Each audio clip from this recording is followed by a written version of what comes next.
저희가 예상은 어느 정도 했지만 그 한국에 대한 기시다 정권 그 태도가 여전히 그 냉랭하다면서요? 네, 맞습니다. 그래서 노골적 한국 무시 정권 출범 이런 식으로 이름을 붙였고요. 소신 표명 연설이라는 것을 1년에 그 첫 번째 연설이라든가 혹은 그 촌리가 되어서 첫 번째 국회 연설이라든가 그럴 때 일본 촌리들은 합니다. 네. 그거는 앞으로 일본이라는 나라에서 그 일본 정부가 어떤 정책을 펼치는가 그것을 그 이야기하는 대단히 중요한 내용인데요. 네. 이번에 그 기시다도 그러한 소신 표명 연설을 했습니다. 항상 한국에서 주목하는 것은 한국의 이야기가 어떻게 나오냐. 당연하죠. 굉장히 많은 내용이 있지만 네. 한국의 이야기가 어디에 어느 정도 나오냐, 예. 내용이 뭐냐, 이게 우리가 가장 주목하는 부분인데요. 예. 그 다음 북한 이야기죠, 사실. 그렇죠. 예, 그런데 오늘은 그 특히 아베 정권 때부터 어떤 이야기가 나왔는지 간단하게 살펴보겠습니다. 먼저 2020년 1월이었는데요. 그 해에 아베 촌리는 사임했습니다마는 그 마지막 소신 표명 연설에서 한국에 대해서 이렇게 이야기를 했습니다. 한국은 원래 기본적 가치와 전략적 이익을 공유하는 가장 중요한 이웃이다. 이 이야기가 오랜만에 나왔다라는 것입니다. 그런 건가요? 네네. 몇 년간 그냥 그 가장 중요한 이웃 이것만 이야기를 했다고 하는데요. 불과 뭐 2년도 안 된 네네. 시점인데요. 예. 그렇죠.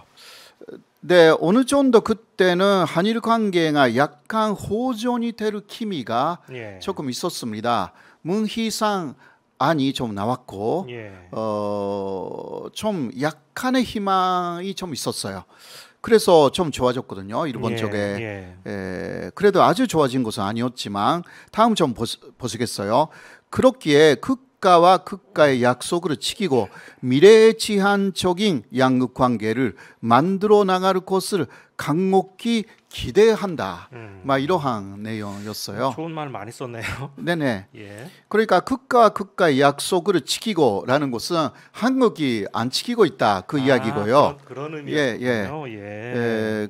그리고 그 미래지향적인 양국 관계를 만들어 나갈 것을 강력히 기대한다라는 거, 한국에 기대한다라는 이야기고요. 예. 그러니까 이때는 좀 표현이 부드러웠지만 예. 한국에 대해서 쭉 요구하고 있다라는 것은 예.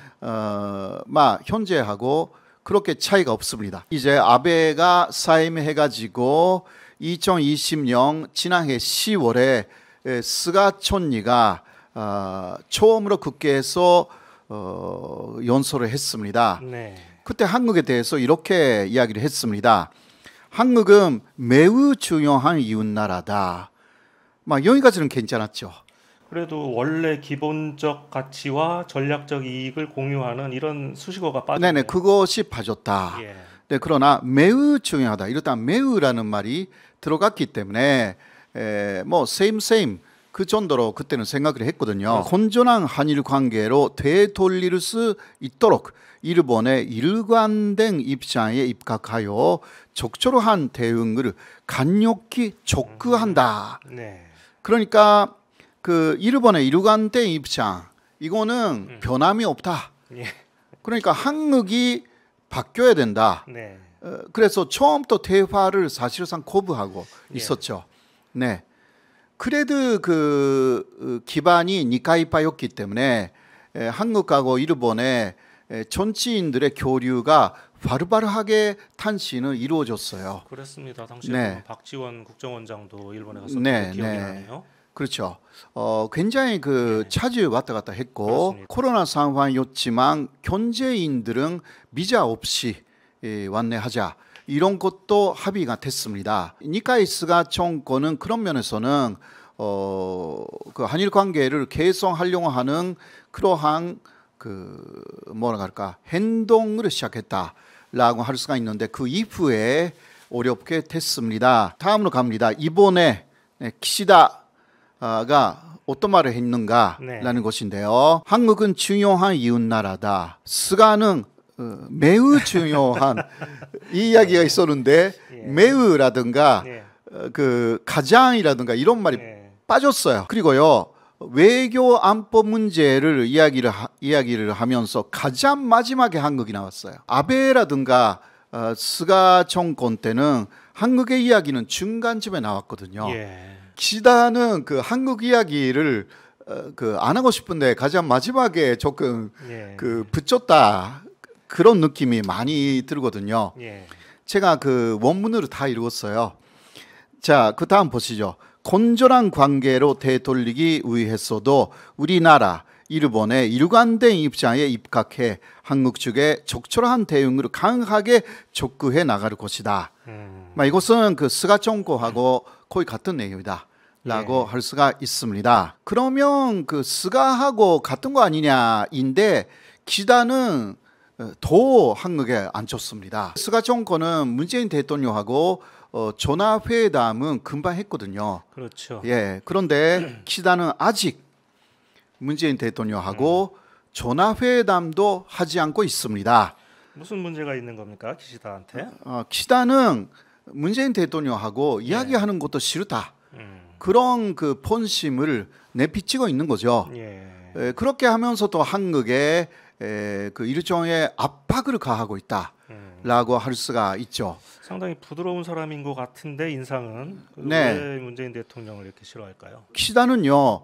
그러니까 한일 위안부 합의를 할 때 온 사람이잖아요. 네. 그때 외상이었고 네네.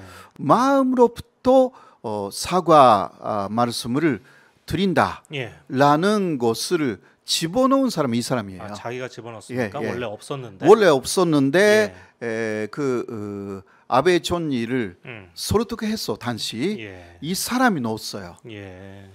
네, 그러나 우리가 말할 때는 그 다음 문제였다라는 거예요. 그 이야기를 한 다음에 일본 기자들이 그러면 10억엔 배상 이야기 나왔잖아요. 예. 예. 그게 배상금입니까? 라고 물어봤을 때 기시다는 즉각 아닙니다. 예. 이거는 인도적인 차원에서 주는 돈입니다. 그러니까 배상금이 아니면 범죄라는 것을 절대 인정하지 않고 예. 우리는 합법이었다라는 것을 주장하는 것이기 때문에 진정한 사과라고 할 수가 없습니다. 예. 그러니까 마르찬나한 거죠. 잘못해서 배상하는 게 아니라 네네. 그냥 뭐 그거 불쌍하니까. 불쌍하고 예. 우리도 고생시켰고 예. 그래도 합법이다 이거거든요. 그러한 자신의 문제점을 알고 있으면서도 그때 이런 식으로 열심히 노력을 했는데 문재인 정권이 돼가지고 문재인 정권이 한일 위안부 합의를 사실상 무효화시켰다. 네. 이러한 그 인식이죠. 그러니까 한국한테 체면이 깎였다. 이런 생각을 갖고 있다. 문재인 대통령 때문에 네네. 체면이 깎였고 그 구구들한테 볼낯이 좀 없어졌다 이렇게 볼 수가 있겠죠. 그렇죠. 네. 그래서 또 그런 식으로 일본에서 압박을 가하면 네. 한국의 대선에도 영향을 미칠 것이다. 이렇게 생각하고 있을 거예요. 기시다 뒤에는 그 3A 그러니까 아베 아소 아마리가 있기 때문에요. 사실 극우의 연장 정권이라고 할 수가 있는데 거기서는 한국 쪽에서 또 보수 정권이 탄생하는 것을 간절히 원하고 있어요. 네, 뭐 그건 사실이에요. 그렇겠죠. 그 네. 박근혜 정권처럼. 네네네. 그래야 이야기를 잘 할 수 있다. 그러나 그쪽이 이야기 잘 할 수 있다라는 이야기는 일본의 이야기를 다 수용할 것이다. 이런 이야기거든요. 한국에서 보수 정권이 탄생해가지고 일본의 일관된 입장 이게 일본 쪽에 말하는 것인데 그것을 그 수용하느냐, 수용해라 이거잖아요. 결국은 그 친일 정권이 되어야 한다. 한국의 모든 정권이 이게 지금 일본의 자민당 극우 정권의 생각입니다. 자, 아무튼간에 기시다는 기대할 수 없습니다. 기시다는 뭐 기시감이 있는 언제 봤던 그러한 그 정책을 교수님이 또 하는 아재 개그를 하시네요. 그러한 총리가 될 것이고요. 예. 기시다는 기시감이 있는 총리다. 네네. 네, 그렇죠. 예. 제가 오늘 아침 기사를 보니까요. 네. 그 스가 전 총리 때는 취임 9일째 그 문 대통령하고 통화를 했다고 합니다. 아, 네. 그래서 그날이 바로 오늘인데 오늘이에요. 오늘도 통화를 안 하면 스가 때보다도 더 늦게 통화를 네네. 하는 거죠. 네, 네. 그리고요. 예. 이게 순서가 그래도 그때는 예. 달랐거든요. 예. 기시다는 벌써 엄청나게 많은 사람 국가하고 예. 전화를 해버렸어요. 했는데. 예, 그러니까 그게 며칠째가 문제가 아니에요. 예. 네, 순서로서는 아마 가장 마지막에 하고 싶을 거예요. 혹은 안 하든지. 예. 오늘자 그 일본 경제신문에는 일본 게이자이 신문이라고 하죠. 네네. 그 일본 이런 기사가 실렸어요. 일본 외무성과 총리실이 애초부터 기시다 신임 총리가 조기 통화할 국가 그룹에 한국을 포함시키지 않는 것이 좋겠다라는 인식을 같이 했다라는 네네. 그런 얘기가 있었고요. 이게 네. 보수층에서 기시다 총리가 중국이나 한국에 저자세를 보이지 않을까 이렇게 우려하는 목소리가 있는데 이를 의식한 행보다 이렇게 보도를 했습니다. 네네네. 그럴 수도 있고요. 그러니까 이게 일본에서도 하나 나와 있는 이야기가 한국을 무시하는 것이 일본의 새로운 전산적인 상태, 뉴노멀이라고 하고 있어요. 그렇게 갈 가능성이 있다라는 것입니다. 일본이 그것을 뉴노멀이라고 한다고 하면 우리도 뉴노멀을 좀 만들어야 될 것 같습니다. 너무 일본의 반응을 생각하면 안 됩니다. 네. 한국은 이제 한국의 길을 갈 수 있도록 현재로 가고 있지만 한국의 역량이 커졌다라는 것을 생각하였어요. 예.